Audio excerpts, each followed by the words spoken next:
You've been called an overthinker, someone who reads too much into everything, who can't switch the noise off, who makes the simple complicated. And the more they say it, the more you start to believe something is genuinely wrong with the way your mind works. You replay conversations, you can't make quick decisions, you lie awake while the rest of the world seems to sleep just fine. But here is what no one ever told you. That noise is not a malfunction. It's a feature most people were simply never given. You are not broken. You are not weak. You are not too much. Your mind just runs a far deeper process than most. Over the next few minutes, 5 signs that the thing you were told to fix is actually rare. Stay until the very last one, because most minds take the shortcut. Yours quietly refuses to, and that one difference changes everything that follows. Sign 1. You don't just receive the world around you, you stop and you actually process it. Most people hear something and move on. A comment, a fact, a feeling. They let it pass straight through and forget it. You don't. You catch it. You turn it over. You trace it back to where it came from and ask whether it is even true. Psychologists describe a trait called need for cognition. Some minds are simply built to chew on ideas instead of swallowing them whole. That isn't instability. That's depth. You go 3 questions deeper than the room every single time without even trying. Yes, it's slower. Yes, it can be tiring. Depth always costs something that the surface never has to pay. But while the room has forgotten the conversation by morning, you've already found the thing that was hidden underneath it. It's why a too smooth excuse never quite lands with you. Something in the details doesn't add up, and you feel it first. The world mostly runs on autopilot. People accept the easy answer because the easy answer is comfortable. You are not one of them. And that is exactly why almost nothing that matters ever gets past you. Sign 2. You tend to see what's coming long before it actually arrives. Before you act, you've already lived it out. Every branch, every outcome, every quiet little way it could go wrong. People call that worrying, but your mind is doing something most can't.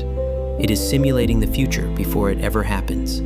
Researchers call it prospection, the mind rehearsing tomorrow so that today's decision is already quietly informed. It's why you walk into problems other people swore came out of nowhere. You saw the crack a full week before it opened. But here's the honest part. Aimed at a real problem, this is foresight. Aimed at nothing in particular, it just spins. The skill was never to think less. The skill is learning when to point the engine forward and when to let it rest.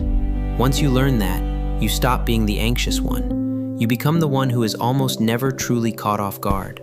While everyone else reacts to the present, you've quietly been living slightly ahead of it this whole time. Sign 3. You read the things that people don't actually say out loud. You replay conversations afterward. The pause before they answered, the word they almost used, the tone that didn't match the smile. While most people only hear the words, your mind quietly reads the entire layer of meaning running underneath them. Many describe this as high social sensitivity. Your system simply picks up signal that other people filter out as noise.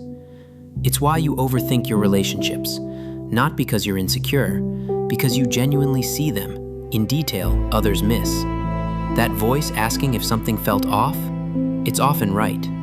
You're not paranoid. You're paying attention at a level most never reach. It can exhaust you. Feeling everything in a crowded room is a tax that other people never actually get billed for. But it's also why people feel truly understood around you. You answer the thing they meant, not just the thing they said. In a world that is half listening, a mind that actually tunes in is rarer and more valued than you have ever been told. Sign 4. You overthink decisions because getting them wrong genuinely matters to you. You stall on choices everyone else makes in seconds. Not from fear, because you can already see where the careless version leads. This instinct has a name: conscientiousness. One of the most reliable predictors of long-term success ever measured.